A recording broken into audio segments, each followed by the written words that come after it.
construit le quadrilatère A'B'C'D', qui est un agrandissement du trapèze rectangle ABCD. L'amplitude de l'angle ADC est de 80 degrés.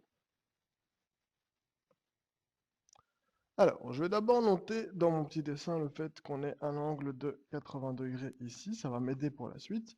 Et je vais commencer par mesurer mes côtés. Et qu'est-ce que je remarque? C'est que ce côté-ci, donc AD fait 3 cm, et que AB fait également 3 cm. Et bien, juste avec ces mesures-là, je pourrais reproduire l'agrandissement sans même devoir passer par le calcul. C'est possible que vous ayez un cas où vous deviez calculer, mais dans ce cas-là, c'est même pas le cas. Donc, ce que je fais, ben, je sais que AD et AB ont la même longueur.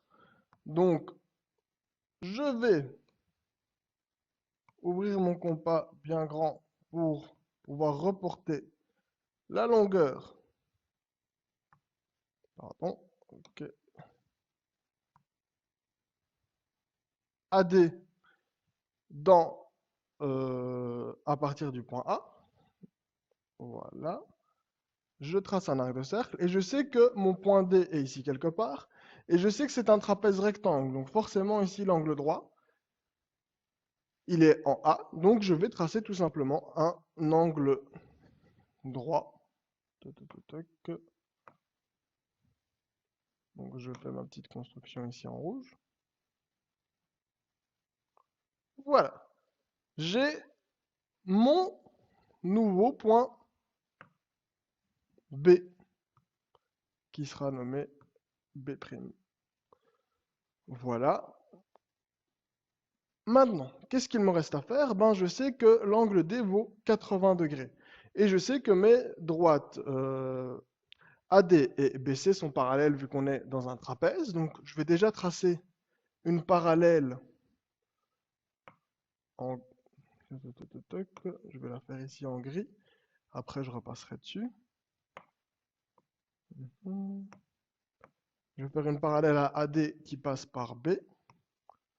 Voilà. Je sais que quelque part sur cette parallèle, j'aurai mon point C. Et je n'ai plus qu'à tracer un angle de 80 degrés. Pour ça, je prends mon rapporteur. Je me place sur le point D qui vaut... Sur l'angle D, pardon. Oui, sur le point, on peut le dire.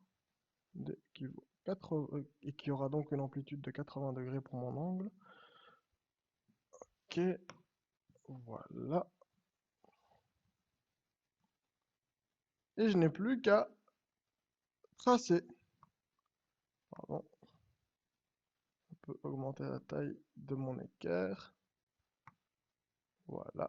Et je n'ai plus qu'à tracer. Je vais reprendre du rouge pour que vous voyez mieux. Mon angle de 80 degrés. Ah oui, je dois bien me placer. Tac, tourner mon équerre. Là, je fais plein de petites traces. Là, je n'ai plus qu'à tracer. Ouf, ça ne va pas. Je vais peut-être utiliser un autre outil. Apparemment, l'équerre ne fonctionne pas ici. Ok. Voilà. Voilà. J'ai tracé mon angle de 80 degrés. Je relie mon point B à mon point B', pardon, à mon point C'. Et j'ai obtenu l'agrandissement de ABCD.